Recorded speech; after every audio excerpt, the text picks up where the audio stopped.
প্রতিদান ফাউন্ডেশনের পক্ষ থেকে আজকে বিশ্ব পয়লা মে দিবস উপলক্ষে প্রতিদান ফাউন্ডেশনের 8ম প্রতিষ্ঠা বার্ষিক উপলক্ষে আমরা আজকে যে গরম পড়ছে এই গরমের ভিতরে সকলকে তৃষ্ণার্ত মানুষকে আজকে আমরা গরম শরবত খাওয়াচ্ছি এবং রিক্সা ড্রাইভারদেরকে গামছা বিতরণ করব।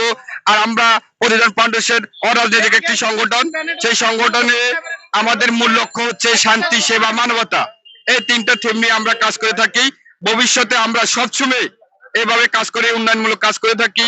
এই শহীদ মিনারে, টিএসসিতে, ঢাকা মেডিকেল হসপিটালে, বান ইউনিটে রক্ত নিয়ে আমরা কাজ করে থাকি। আপনারা সবাই আমাদের জন্য দোয়া করবেন, আমরা যেন সামনে আরো ভবিষ্যতে আরো এরকম ভালো কাজ করতে পারি।